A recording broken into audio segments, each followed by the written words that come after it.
Guys, welcome on into Three Bold Takes. I'm Freddie, been joined by Quinn tonight. Chase is feeling a little under the weather this week, so he will be sitting this one out. Time to get into our preview and predictions for Week 8 of the college football season. It's already halfway done. Um, it's kind of unreal. It's really flown by. It always goes way too fast. Yeah, yeah. Always. Always, always. Well, I appreciate you guys tuning in and clicking into the video here.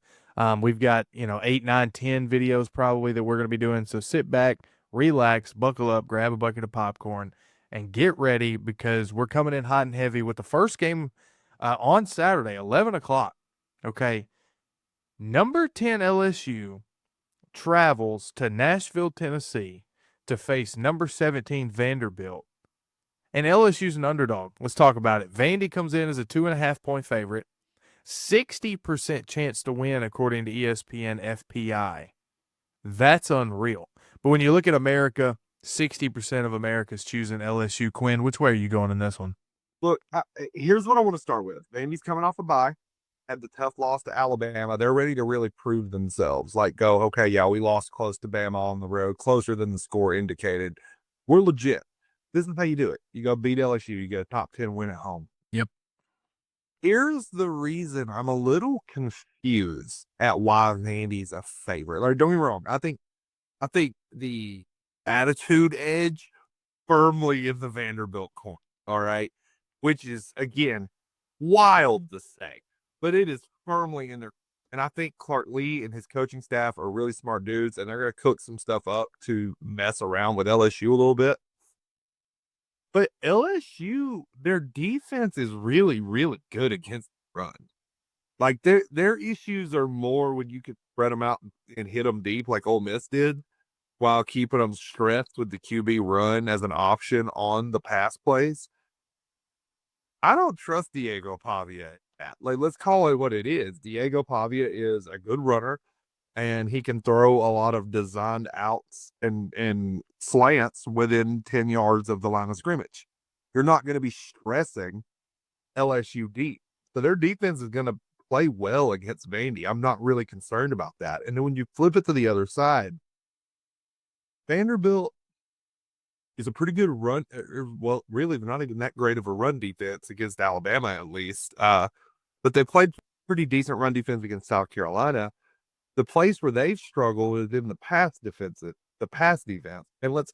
that's the thing LSU can do. They can't run, but they'll throw on you all day. I don't think it's a good matchup for Vandy. I think everyone's hyper fixated on, hey, LSU hasn't been playing that great this year. There was a lot of aspirations for LSU. I didn't have them, but the national media had a lot of aspirations for LSU. I'm struggling. I'm really struggling because the analytical side of me is like, hey, the matchup side of this favors LSU. They're going to be able to throw the ball on Vandy, and they're going to have a decent time stopping the run. But the emotional side of it, Vandy coming off a bye, one to prove they've got their salt, and that the Bama game wasn't an indicator of more to come, and to prove that they actually are a legitimate football team, makes me want to side with Vandy. But go back and watch the videos, man. I'm not a Vandy. Prove me wrong, Diego. I'm not a Vandy guy. I just don't think once they start playing these SEC games, like really playing them. They beat South Carolina, but they beat South Carolina with a backup quarterback for most of the game. Okay. I don't, and then they lost by 16 to Alabama in a matchup that favored them. Like, they stressed what Alabama's bad at, and they still lost by 16. So give me LSU. I think LSU takes care of them in Nashville. So I think it's interesting. I'm kind of going to push back a little bit um, on LSU's offense. You said that they'll throw the ball all over the field, and they're going to try. Um, but Garrett Nussmeier is terrible. I don't know what's happened to this guy from last year to this year. Maybe it was the SEC documentary. I don't know what happened to him. But Diego Pavia has the pretty much the exact same numbers. He's thrown for 5 yards less on the season. but he's also thrown the ball 43 less times than Nussmeier has. So Pavia is playing out of his mind this year, minus the Alabama game, which say what you want to, but that game did happen, so you can't just take that game away. But it did happen.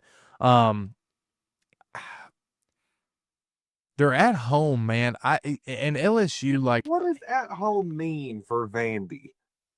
it means that they're better at home than they are on the road. If this game was in Baton Rouge, LSU would be favored by 10 points. I And you guess can't. instead of paying, they're not playing in front of 100,000 LSU fans. They're playing in front of 15,000 LSU fans. So I guess And it's not necessarily like that their home field is something special. It's the added advantage they're not playing at the other team's home field.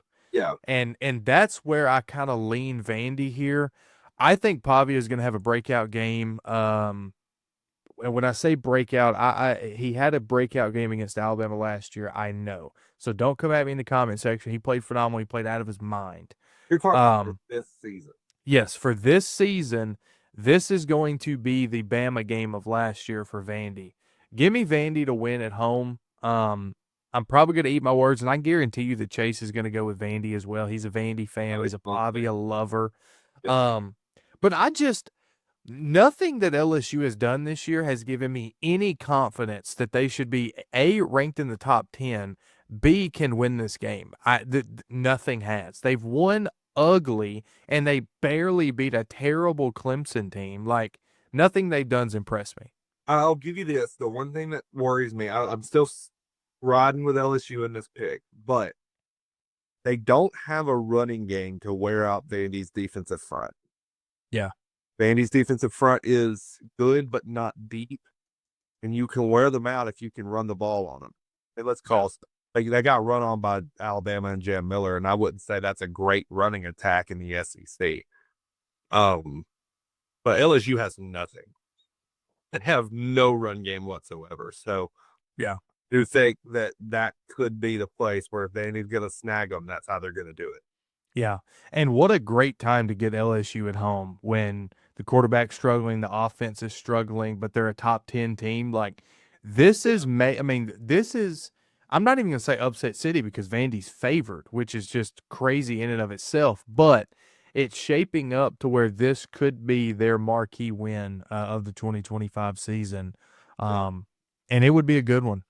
Help catapult you in the AP Bowl, too. Yep. Yep.